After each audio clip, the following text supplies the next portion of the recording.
আমাদের বোনদের, মাদের তারা সম্মান দিতে পারছেন না, বরঞ্চ তারা কোনো জায়গায় উন্মাদ হয়ে বলে ফেলছেন, এদেরকে যদি বোরকা পরা, মেকআপ পরা, হিজাব পরা অবস্থায় দেখো তাহলে কাপড় খুলে ফেলবা। ইন্না লিল্লাহ। এরা কোন প্রজাতি? এরা তো মানব প্রজাতিতে থাকার কথা না, এরা তো অন্য প্রজাতি দেখতেছি। যারা ইলেকশনের আগে আমাদের সাথে এই আচরণ করে, এই দৃষ্টিভঙ্গি করে, গায়ে হাত দিয়ে দেয়, তারা ইলেকশনের পরে কি করবে এটা বোঝা যাচ্ছে না। মর্নিং সন্তানে সূর্য যখন সকালবেলা পূর্ব প্রান্তে, পূর্ব দিগন্তে যখন উঠে, তখন সূর্যের উঠা থেকে টের পাওয়া যায় আজকের দিনটি কেমন যাবে। যারা এই আচরণ করছেন তারা বার্তা দিচ্ছেন, অ্যাক্সিডেন্টালি তারা যদি সরকার গঠন করার সুযোগ পেয়ে যায় তাহলে বাংলাদেশটা কেমন হবে। তারা মায়ের জাতির প্রতি কি দৃষ্টিভঙ্গি পোষণ করেন তা তারা প্রকাশ করে দিচ্ছেন। সম্মানিত ভাইয়েরা, আপনাদেরকে অনুরোধ করবো না, আপনার ঘরেও মা আছেন, বোন আছেন, জায়া আছেন, মেহরবানি করে তাদেরকে সম্মান করতে শিখুন। আল্লাহ আপনাদের সম্মান বাড়াই দেবেন। কিন্তু যদি সম্মান করতে ব্যর্থ হন, যদি নিজেদেরকে সংশোধন না করেন, আমি মাদেরকে একটা অনুরোধ করবো, আপনারা চোখে চোখ রেখে বলবেন এটি আমার অধিকার এবং আমার দায়িত্ব। হু ইউ আর, তুমি কে আমাকে এটা বলা, আমাকে বাধা দেওয়া। অনেক জায়গায় হুমকি দেওয়া হচ্ছে, ভোটের দিন মারা যেন ভোট কেন্দ্রে না যায়, এইটাও জবাব দিয়ে দিবে। আপনারা বীরদের জন্মদাতা মা, যে মারা আব্রাহ পাহাড়কে জন্ম দিয়েছে, উসমান শরীফকে জন্ম দিয়েছে, হাদিকে জন্ম দিয়েছে, যেই মারা আবু সাইদ জন্ম দিয়েছে, এই মারা কারো কাছে হার মানবে না ইনশাআল্লাহ। এরপরের কথা, কেউ যদি সংশোধন না হয় আর এই অপকর্ম অব্যাহত রাখেন, আমরা মায়ের সন্তানেরা গালে হাত দিয়ে বসে থাকবো না। তবে আমরা ওই পর্যায়ে যেতে চাই না। আমরা চাই গণতান্ত্রিক পদ্ধতির প্রতি নিয়ম কানুন মেনে সবাই নিজেরটা করবেন, অন্যকে সম্মান করবেন। আমরা সম্মান করার পক্ষে, আমরা কারো কোথাও বাধা দিচ্ছি না, দেব না। আমরা জনগণের উপর আস্থা রাখি, পূর্ণ আস্থা রাখি।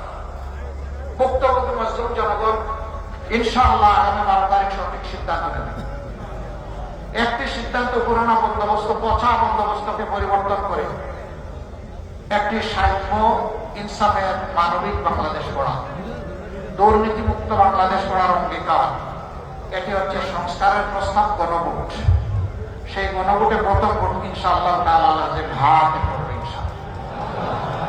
যারা হাতে ভোট দিবেন বোঝা যাবে তারা পরিবর্তনের বাংলাদেশ চান, ওই বস্তা পচা সিস্টেম আর তারা চান না।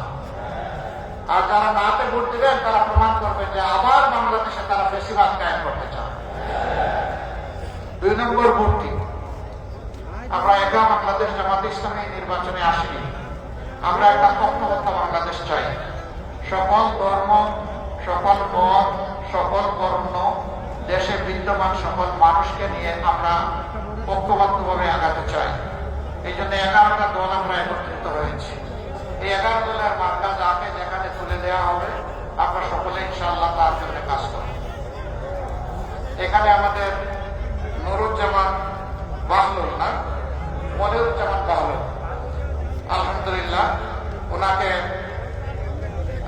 আমরা ওনার হাতে ইনসাফের প্রতীক দাঁড়িপাল্লা তুলে দিচ্ছি।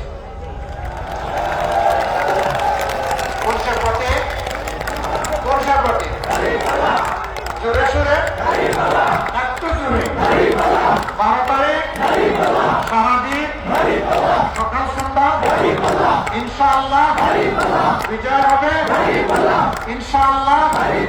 মাশাআল্লাহ, জাযাকুমুল্লাহ খায়রান। তাইলে 12 তারিখ ভোটও দিব, কেন্দ্র পাহারা দিব, কোন দুর্বৃত্তকে ভোট চুরি করতে দেব না, এবং ভোটের হিসাব নিয়ে ইনশাআল্লাহ বিইজনিল্লাহ আমরা বিজয়ীর বেশে করে ফিরব। ফিরে ভালো করে উযু করে মহান আল্লাহর দরবারে দাঁড়িয়ে যাব, 2 রাকাত নামাজ পড়ার জন্য সেজদায় পড়ব আমরা অশ্রু ভেজা চোখে, এবং সেখানে সেজদায় পড়ে আল্লাহ শুকরিয়া দেয়। আর তৌফিক চাইব আমরা যেন ন্যায় ইনসাফের বাংলাদেশ উপহার দিতে পারি, আমরা একজন মানুষের প্রতি ইনসাফি না। এই জন্য আল্লাহ দরবারে আমরা তৌফিক কামনা করব। সমঝে নিলেন? ধরেন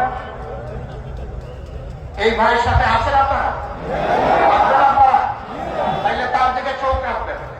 আল্লাহর ইচ্ছায় তিনি নির্বাচিত হলে বামে কিংবা ডানে কোন দিকে যেন হেলে না পড়ে, সিরাতুল মুস্তাকিম সোজা যেন চলে। যদি চলে ডাইনে বামে ডান দিয়ে সোজা করে দেবেন, এইটাই হবে তাকে সাহায্য করা। সবাইকে ধন্যবাদ। লিল্লাহি তাকবীর।